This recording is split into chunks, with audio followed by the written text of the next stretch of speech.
आजकल ये पूरी दुनिया में रहस्य बना हुआ है कि क्या एलियन होते हैं, और अगर हैं तो कहाँ है। हमें आज तक दिखाई क्यों नहीं दिया। हम सबको ये जानने की इच्छा रहती है कि क्या हमारे पृथ्वी के अलावा भी कहीं और जीवन है। लेकिन ये भी सच है कि सृष्टि की संरचना मानव मस्तिष्क की समझ से परे है।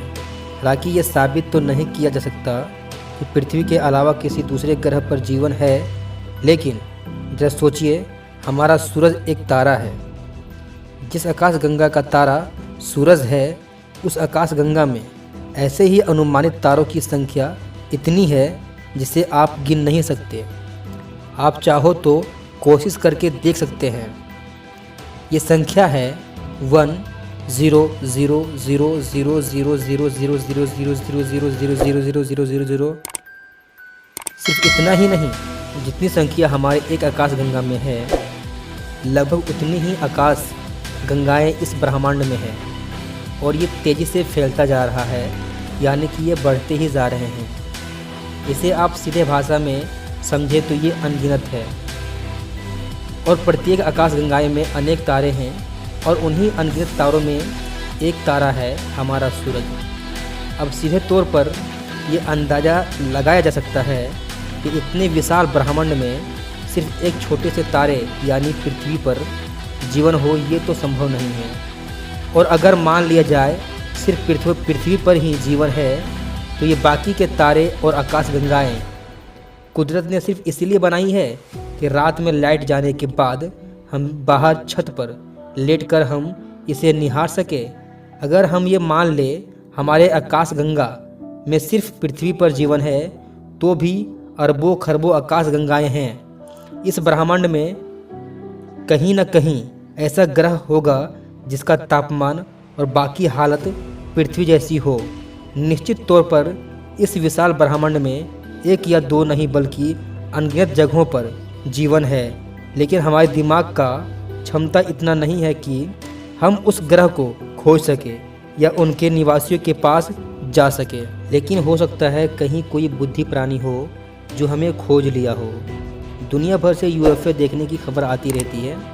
हालांकि उनकी प्रामाणिकता पर हमेशा से संदेह भी किया जाता है, लेकिन फिर भी कई घटनाएं ऐसी रही है जिन्हें हम यूं ही नहीं नकार सकते। जैसे कि सीक्रेट एरिया 51 के विशेषज्ञों द्वारा जारी किया गया इस तस्वीर को आप देखिए। ये एक मृत एलियन की तस्वीर है।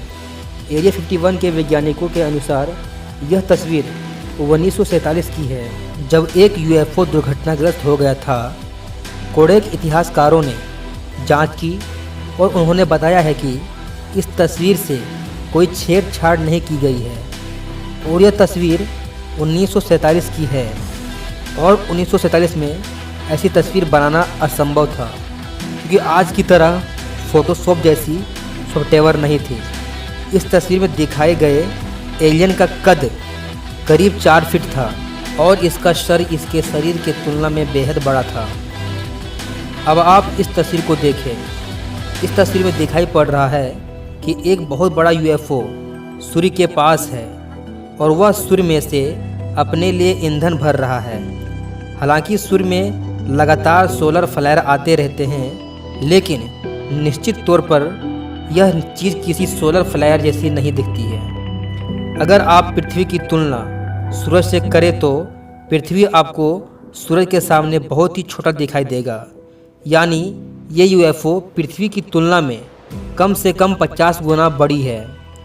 अब जरा सोचिए, जिन प्राणियों के यान इतनी बड़ी है, वे प्राणी खुद कितने बड़े होंगे। अंदाज़ा लगाया जा रहा है कि इन प्राणियों का साइज लगभग चांद जितनी होगी और उसका सर हमारे पृथ्वी के एक देश जितना बड़ा होगा। जब हम डायनासोर के बारे में पढ़ते थे, तब हम हैरान हो जाते थे कि डायनासोर पेड़ों से भी बड़े बड़े होते हैं। लेकिन दोस्तों, इस ब्रह्मांड में चांद जितने प्राणियों का भी वजूद है। शायद इन प्राणियों का दिमाग इतना बड़ा होने के कारण ही ब्रह्मांड में इधर से उधर सफ़र कर पाते होंगे। हालांकि चांद जितने बड़े प्राणी हमारे सूर्य से ईंधन चुरा रहे हैं, ये बात सुनने में काफ़ी डरावनी लगती है। लेकिन मुझे नहीं लगता कि हम इंसानों को इनसे कोई खतरा है, क्योंकि हमारा ग्रह इनके लिए बेहद छोटा है। ये ना ही अपना यान हमारे ग्रह पर उतार सकते हैं और ना ही यहाँ पर चल फिर सकते हैं। हम इंसान इन प्राणियों के सामने इतने छोटे हैं कि शायद इन्हें हम नंगी आँखों से दिखाई भी देते होंगे। हमें देखने के लिए इन्हें सूक्ष्मदर्शी का प्रयोग करना होगा। शायद इसी वजह से हम इंसान आज तक ब्रह्मांड में कहीं और जीवन के अंश नहीं ढूंढ पाए हैं, क्योंकि हम इस काम के लिए बेहद छोटे और कम बुद्धिमान हैं। हमारे लिए इस ब्रह्मांड में किसी दूसरे तारों तक का सफ़र इतना ही मुश्किल है जितना एक चींटी के लिए एक देश से दूसरे देश का सफ़र, यानी हिंदुस्तान से अमेरिका तक का सफ़र। हाँ फ्रेंड्स, ये वीडियो कैसी लगी कमेंट करके ज़रूर बताएं, और वीडियो अगर अच्छी लगी हो तो प्लीज़ इस वीडियो को लाइक ज़रूर कर दें और हमारे इस चैनल को सब्सक्राइब ज़रूर कर दें। वीडियो देखने के लिए बहुत बहुत धन्यवाद।